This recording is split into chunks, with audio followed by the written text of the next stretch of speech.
올 한 해 리딩 지저스 성경 읽기 진도에 맞춰서 설교 말씀을 전하면서 제 개인적으로 제일 좀 어렵고 고민이 되는 일 중 하나는 매주 적합한 설교 본문을 정하는 것입니다. 창세기면 창세기, 출애굽기면 출애굽기, 그렇게 성경 66권 중에 어느 한 책을 딱 정해서 몇 달이든 몇 년이든 계속 쭉 강의 설교를 하면 매주 그때마다 이제 설교 본문이 자동적으로 정해지니까 따로 고민할 필요가 없는데, 이번 주일은 마태복음, 다음 주일은 마가복음, 그런 식으로 설교를 하려 하다 보니까 마태복음 전체 말씀 중에서 과연 어떤 말씀을 전해야 할 것인가, 그 고민만으로도 한 주간에 몇 날 며칠이 흘러가는 것 같아요. 신약성경 사복음서의 첫 시간이니까 예수님의 족보나 탄생에 관한 말씀을 전하는 것이 좋을지, 예수님이 요단강에서 세례받으신 장면이나 광야에서 시험 받으신 장면을 전하는 것이 좋을지, 아니면 마태복음에서 팔복이나 산상순이 제일 유명한 말씀이니까 그 말씀을 전하는 게 좋을지, 또는 수고하고 무거운 짐진 자들아 다 내게로 오라 내가 너희를 쉬게 하리라는 그와 같이 정말 우리에게 큰 위로가 되는 말씀을 전하는 게 좋을지 참 고민하고 또 기도하다가 결국 마태복음 18장 용서에 관한 예수님의 교훈을 오늘 본문 말씀으로 정했습니다. 이 본문은 사실 저에게는 개인적으로 굉장히 특별한 의미가 있는 말씀입니다. 30여 년 전 제가 대학생이었을 때 존경하는 어느 목사님을 통해 이 본문으로 설교 말씀을 들은 적이 있었는데요. 자세한 내용은 물론 당연히 잘 기억이 나지 않습니다만, 그러나 그 설교 말씀을 듣고 저는 굉장히 큰 충격을 받았었습니다. 우리가 그리스도인으로서 살면서 다른 사람을 용서해 주지 않는다는 게 보통 일이 아니구나, 정말로 심각한 거구나, 용서는 우리 그리스도인들에게 선택이 아니라 필수구나 라는 사실을 깊이 깨닫게 되었고, 그날 이후로 오늘까지 혹 누군가를 용서하고 싶지 않은 그런 마음이 제 안에 생길 때마다 저는 오늘 이 본문 말씀을 또다시 기억하고 하나님의 은혜를 구하면서, 하나님 앞에 엎드려 회개하며 하나님의 은혜를 구하며 그 은혜를 힘입어 복음의 능력으로 다른 사람들을 용서해주는 그와 같은 성도의 삶을 살고 있습니다.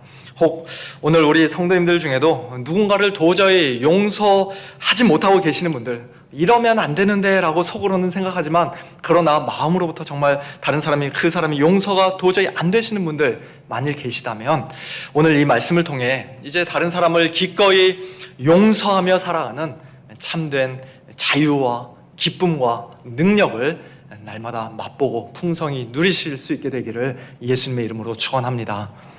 오늘 본문은 베드로가 예수님께 나와 질문하는 장면으로 시작합니다.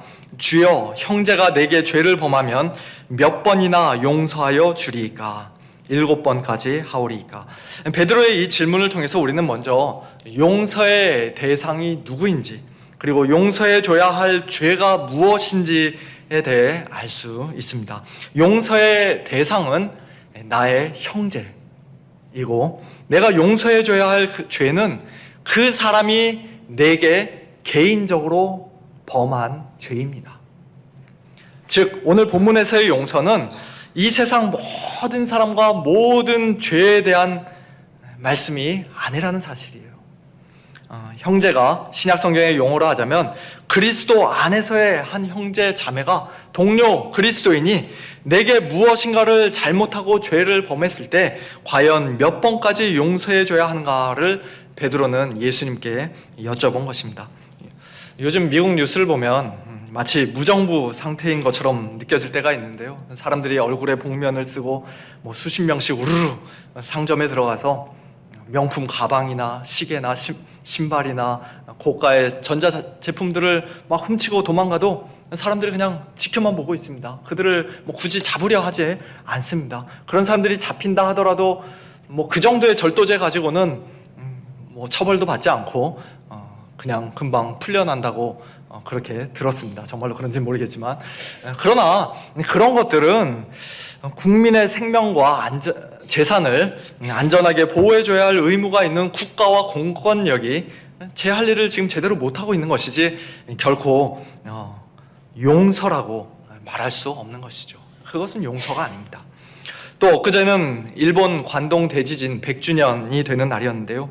조선인이 우물에 독을 풀었다라는 유언비어로 인해 적게는 수천 명에서 많게는 수만 명에 이르기까지 조선인들이 무차별 대학살을 당했다는 그런 증거들이 여기저기 많이 있음에도 불구하고 일본 정부는 여전히 그 사실을 인정하지 않고 사과하거나 배상하려 하지 않습니다. 위안부 문제도 마찬가지고요. 그들이 과거 자기들의 잘못을 솔직하게 인정하지도 않고 진심으로 사과하지도 않는데 우리가 뭘 어떻게 용서해 줄 수가 있겠습니까? 그 역시도 오늘 본문의 주제인 용서와는 아무 상관이 없는 것입니다. 또 오늘 본문 바로 앞에 보면 어떤 죄를 범한 형제가, 역시 교회 안에서죠, 교회 안의 성도가 만일 그 죄를 지적하는 주위 사람들의 말을 듣지 않고 마지막으로 교회의 말도 듣지 않거든 그 사람을 그래도 너희들은 끝까지 용서해 줘야 된다고 예수님 말씀하시지 않으시고 이방인과 세리와 같이 여기라. 다른 말로 하면 교회에서 내쫓으라고 말씀하십니다. 그 역시도 오늘 본문에서 예수님이 말씀하시는 용서가 그저 모든 사람을 향한 무조건적이고 무차별적인 용서가 아니라는 사실을 우리에게 가르쳐주고 계시는 것입니다. 오늘 본문은 사실 용서에 관한 예수님의 또 다른 말씀, 누가복음 17장 말씀과 함께 읽어야 합니다. 만일 내 형제가 죄를 범하거든 경고하고, 죄를 범하면 무조건 용서하는 게 아니라 먼저 경고하고 그가 그 경고를 듣고 돌아와서 회개하거든 용서하라. 만일 하루에 7번이라도 내게 죄를 짓고 7번 내게 돌아와 내가 회개하노라 하거든 너는 용서하라고 말씀하셨습니다. 자기 죄를 전혀 인정하지 않고 나에게 용서를 구하지도 않는 사람을 우리가 일일이 찾아다니면서 내가 당신을 용서합니다. 그러니 당신 아무 걱정도 하지 마십시오. 그렇게 먼저 말해야 한다고 예수님은 말씀하지 않으셨습니다. 무슨 일이 있어도 우리가 모든 사람과 반드시 다 화목해야 한다고 말씀하신 것도 아닙니다. 누군가가 나에게 하루에 7번 죄를 지었다 할지라도 그거 얼마나 참 짜증나는 일입니까? 7번 죄를 지었다 할지라도 그러나 그가 진심으로 자기의 죄를 잘못을 회개하고 뉘우친다면 자기가 잘못했노라고 정말 미안하다고 사과한다면 그때마다 기꺼이 용서해 주라는 말씀입니다. 네가 정말로 잘못한다고 생각하면 어떻게 똑같은 죄를 7번이나 짓냐 뭐 이런 얘기하지 말고 미안해 라고 하면은 그의 말을 그냥 받아주고 용서해 주라는 것이에요. 설령 그 사람이 아직 나한테 사과하지 않았다 할지라도 저 사람은 내가 절대로 용서 못해, 죽어도 용서 못해, 그런 뾰족한 마음을 품고 살 것이 아니라 만일 당신이 회개하고 돌아오기만 한다면 나는 당신을 얼마든지 용서해 줄 준비가 되어 있습니다 라는 그런 부드러운 마음으로, 온유한 마음으로, 너그러운 마음으로 우리가 살아야 한다는 것입니다. 다시 오늘 본문 베드로의 질문으로 돌아와서요, 베드로는 자기에게 죄를 범한 형제를 7번까지 용서해 주면 되겠냐고 예수님께 질문했습니다.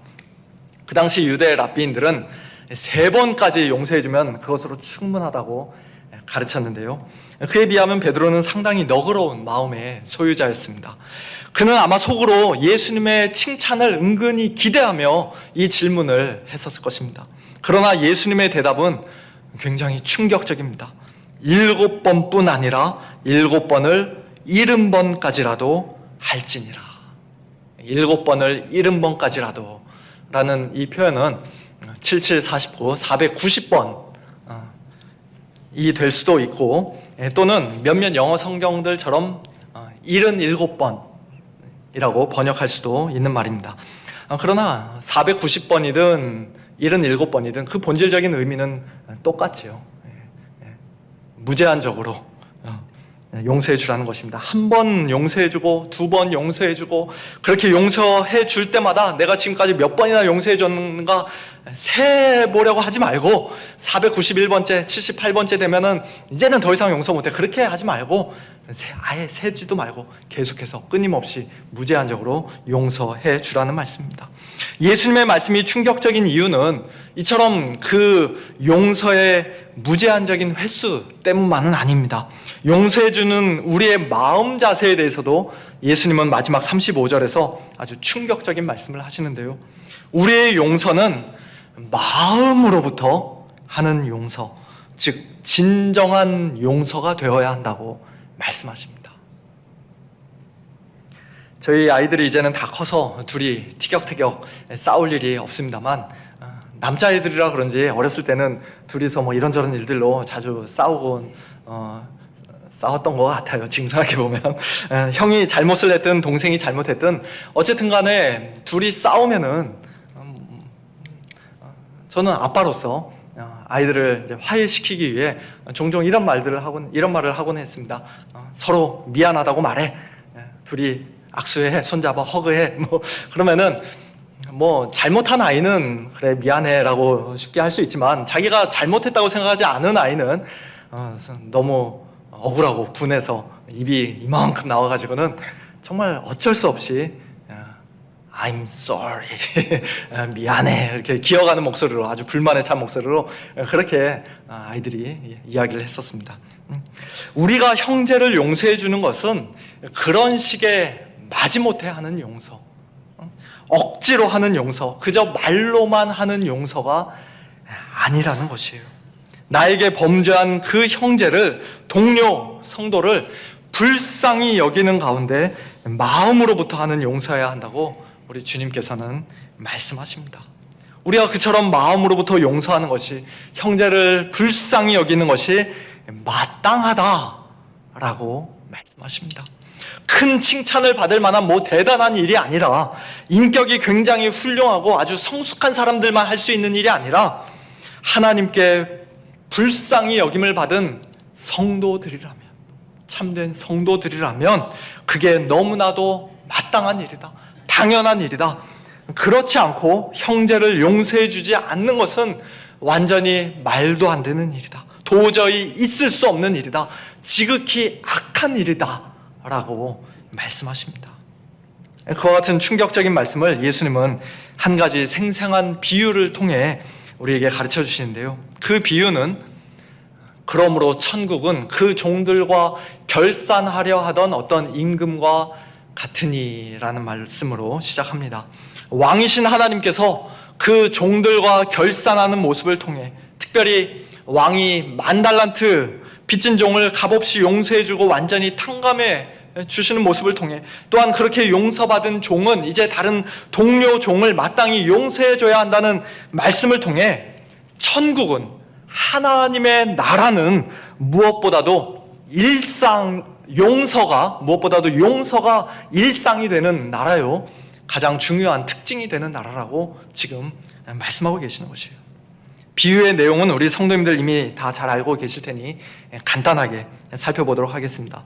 결산할 때 10,000달란트 빚진 자가 왕 앞에 불려 나왔습니다.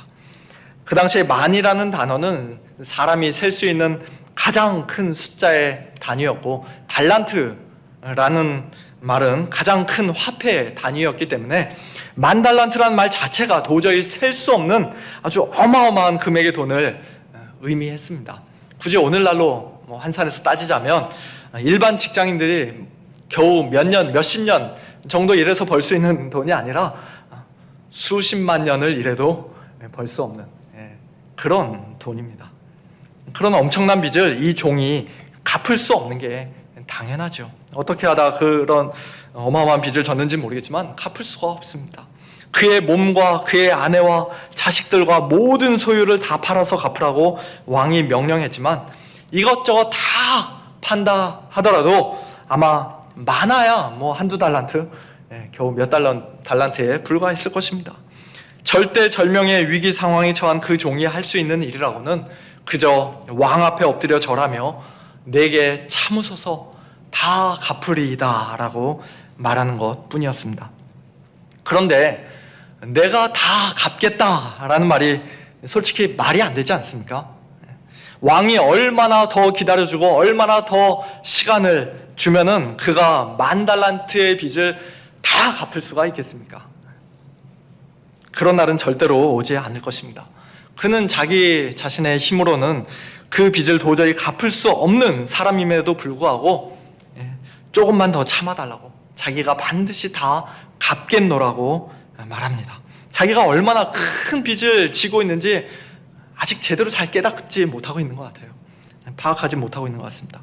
어쨌든 그렇게 엎드려 간구하는 그 종에게 그가 전혀 기대하지 못했던, 아예 상상조차 할 수 없었던 가장 놀라운 일이 벌어졌습니다. 그 종의 주인이 그를 불쌍히 여겨 놓아보내며 그 빚을 탕감해 준 것입니다. 없는 것으로 쳐준 것입니다.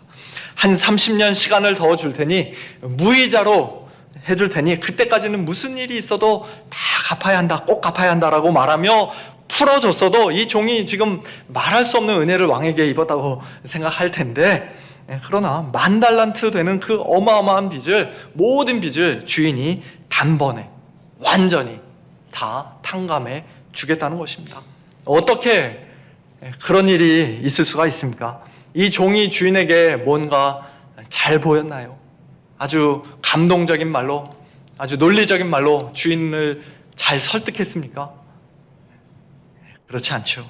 그 종의 주인이 그저 그를 불쌍히 여겨 주었기 때문입니다. 그 외에는 다른 이유가 없습니다. 우리는 여기 이 장면에서 가장 놀라운 복음을, 천국 복음을 다시 한번 듣습니다. 우리는 우리의 왕이요 주인이신 하나님께 단 한 사람도 예외 없이 모두가 다 10,000달란트 빚진 죄인들입니다. 아담의 범죄로 인해 날 때부터 죄인으로 태어났을 뿐만 아니라 한평생 살아가는 동안 하나님께 수도 없이 범죄하고 끊임없이 불순종하고 악하게 반역하던 그런 죄의 빚을 10,000달란트나 진 사람들입니다. 우리 자신의 힘으로는 그 죄의 빚을 도저히 갚을 수가 없습니다. 당장 지옥에 들어가라고 하나님께서 말씀하셔도 내가 왜 지옥에 들어가야 합니까? 너무 억울합니다라고 변명 한마디조차 할 수 없는 사람들입니다. 그저 땅에 납작 엎드려서 우리를 불쌍히 여겨주시는 하나님의 긍휼만을 기대할 수밖에 없는 자들입니다. 그런 우리를 하나님께서 정말로 불쌍히 여겨주셔서 단번에 용서해 주셨다는 소식이, 우리를 위해 죽으시고 부활하신 예수님 때문에, 예수님 안에서 우리의 모든 죄의 빚을 완전히 탕감해 주시고 우리를 의롭다 인정해 주셨다는 그 놀라운 소식이 바로 복음 아닙니까? 얼마나 감사하고 참 감격스러운 일인지 모르겠습니다. 너의 10,000달란트 빚을 지금 이 시간부로 내가 다 탕감하노라는 주인의 말을 듣고 풀려난 이 종의 마음이 어땠을까요? 정상적이라면 당연히 날아갈 듯 기뻤을 것입니다. 자기의 볼을 꼬집으며 이게 지금 꿈인가 생시인가 믿기지가 않았을 것입니다. 집으로 돌아가서 사랑하는 아내와 자식들을 끌어안고 부둥켜 안고, 오늘 우리가 하마터면 다 팔려가고 뿔뿔이 흩어질 뻔했는데, 자칫 잘못하면 다 죽을 수도 있었는데 임금님이, 주인님이 10,000달란트 빚을 한꺼번에 다 탕감해 주셔서 우리가 살게 되었노라고 다 같이 함께 감격의 눈물을 흘렸을 것입니다. 마을 사람들 다 초청해서 자기 집으로 불러들여서, 아니면 어디 좋은 식당으로 데려가서 함께 기쁨의 잔치를 벌였을지도 모릅니다. 그것이 10,000달란트 빚을 탕감받은 종에게 우리가 마땅히 기대할 수 있는 모습 아닌가요? 그게 지극히 정상적인 반응입니다. 그런데 바로 그 다음 절인 28절에서 우리는 도저히 이해할 수 없는 너무나도 이상한 장면, 입이 딱 벌어지는 경악스러운 장면을 보게 됩니다. 그 종이 나가서, 어디서 나갔습니까? 주인 앞에 있다 나갔죠. 아직 자기 집에 들어가지도 않았습니다. 오랜 시간이 지나지도 않았습니다. 주인 앞에 불려오고 10,000달란트 빚을 한순간에 다 탕감받은 바로 그날, 그 종이 나가서 자기에게 100데나리온 빚진 동료 한 사람을 만났습니다. 집에 가다가 우연히 만난 것인지, 아니면 그 사람을 일부러 찾아간 것인지 우리가 분명히 알 수는 없습니다만, 어쨌든 간에 그의 동료가 그에게 빚진 100데나리온, 100데나리온은 일반 직장인의 100일치 봉급, 한 서너 달 봉급에 해당하는 돈입니다. 객관적으로는 물론 적은 돈이 아니지만, 그러나 한 달란트가 6천 데나리온이었으니까요.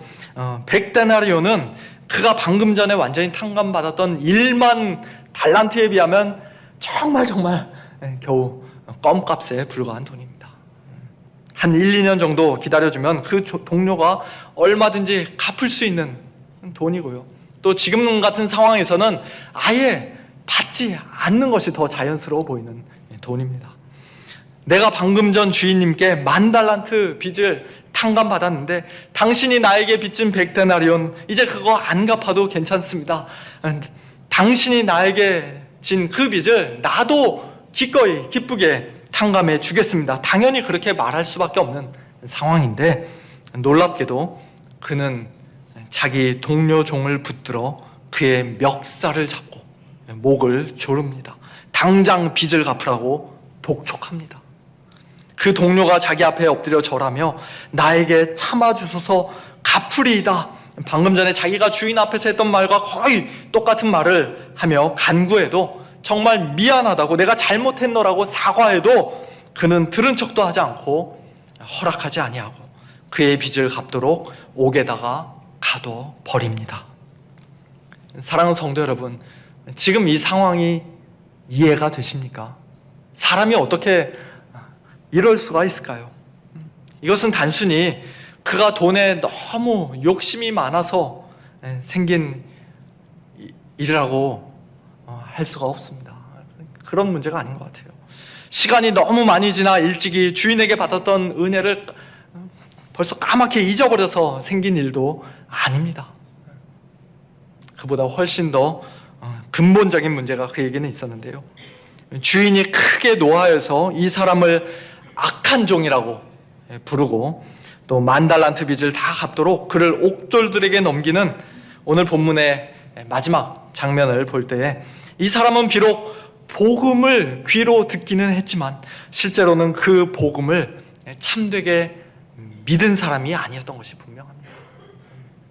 자기가 주인에게 얼마나 큰 빚을 졌는지 제대로 인식하지 못한 채 그저 당장의 위급한 상황만을 모면하려고 내게 참으소서 다 갚겠나이다, 그런 식으로 립서비스 회개를 하는 장면도 그렇고, 100데나리온 빚을 당장 갚으라고 동료 종의 멱살을 잡고 막무가내로 그를 감옥에 집어넣는 장면도 그렇고, 그는 10,000달란트라는 엄청난 빚을 다 용서해 주겠노라는 주인의 말을 아예 처음부터 믿지 않았던 사람임에 틀림이 없습니다.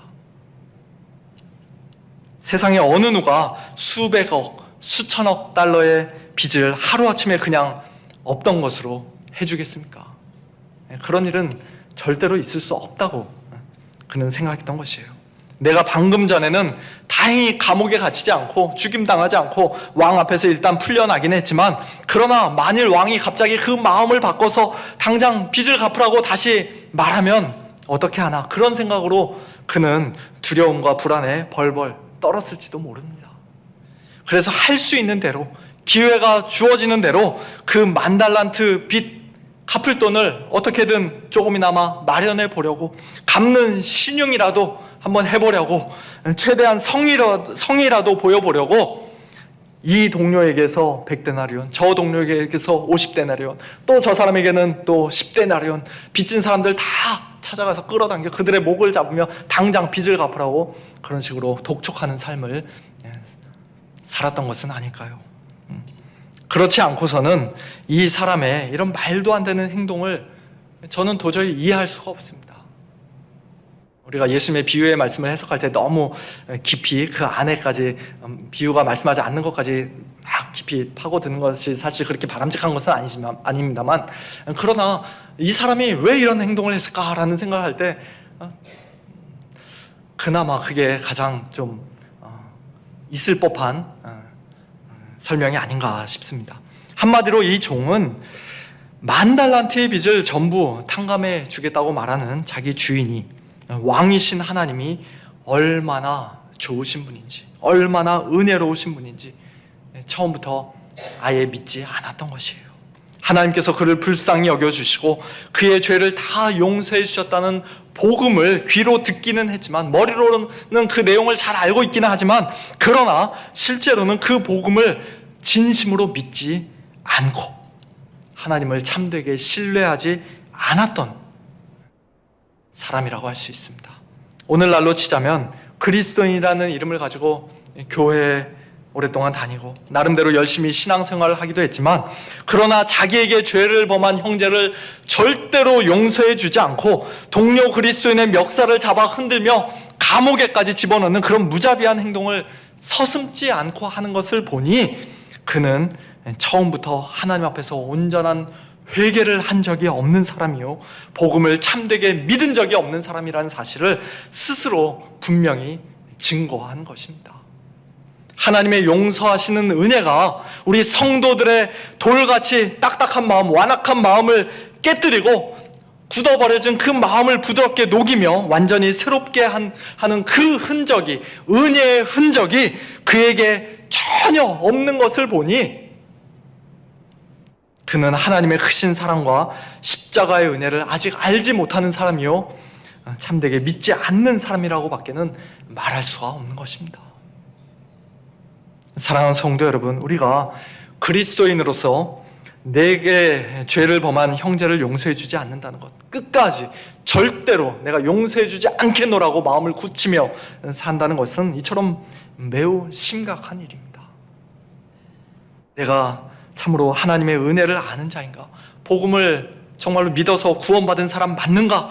근본적인 질문부터 다시 던져야 할 정도로 굉장히 심각한 일입니다. 물론 우리가 구원받은 참 성도임에도 불구하고 쉽게 용서해주기 힘든 사람이 여전히 우리 삶 가운데, 우리 주변에 있을 수 있죠.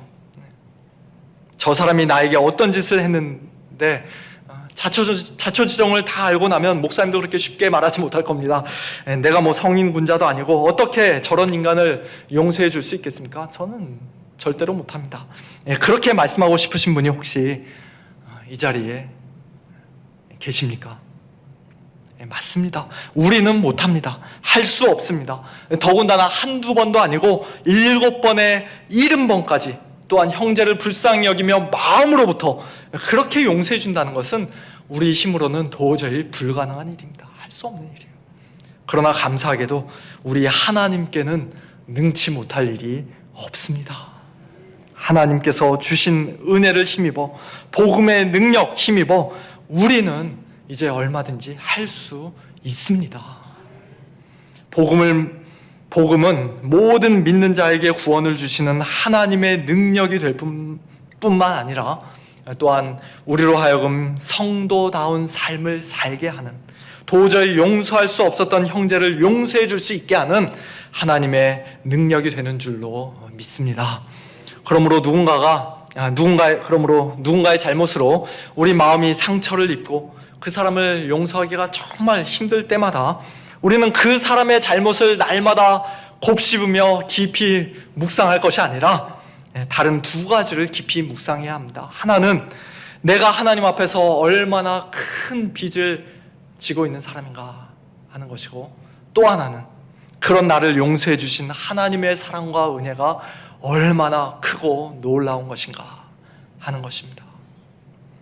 당신이 나한테 어떻게 이런 짓을 할 수 있느냐라고 분노하며 내게 죄를 범한 그 형제의 멱살을 잡고 흔들 것이 아니라, 하나님을 믿노라 하면서도 여전히 끊임없이 하나님께 범죄하고 하나님의 마음을 아프시게 해드리며 하나님의 뜻대로 온전히 살지 못하는, 용서 하나 제대로 하지 못하는 그런 큰 죄인임을 고백하면서 하나님, 나를 불쌍히 여겨 주십시오. 우리는 하나님 앞에 날마다 엎드려서, 납작 엎드려서 회개해야 합니다.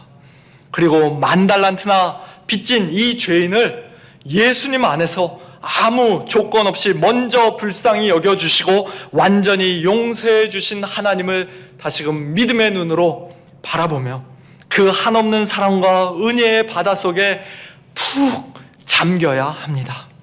그러면 놀랍게도 내게 죄를 범한 그 형제의 100데나리온 빚이 정말 아무것도 아닌 것으로, 그저 껌값에 불과한 것으로 우리에게 느껴지게 될 것입니다. 우리 속에 하나님께 대한 감사와 형제에 대한 긍휼의 마음이, 불쌍히 여기는 마음이 다시금 불일 듯 일어나게 될 것입니다. 뾰족하고 완악했던 우리의 마음이 다시금 부드럽게 녹아지고 성령으로 충만하게 될 것입니다. 저 연약한 형제를 위해서도 우리 주님께서 피 흘려 죽어주셨는데, 그의 10,000달란트 빚을 이미 다 탕감해 주셨는데 감히 내가 뭐라고 그의 100데나리온 빚 이거 용서해 주지 않고 그를 끝까지 미워할 수 있단 말인가? 그런 생각에 그 사람을 용서해 주지 않고는 견딜 수가 없게 될 것입니다. 이와 같은 참된 용서가, 복음의 능력으로 말미암는 진정한 용서가 저와 여러분의 삶 속에, 그리고 우리 서문교회 안에 날마다 풍성히 넘쳐날 수 있게 되기를 예수님의 이름으로 축원합니다. 함께 기도하겠습니다.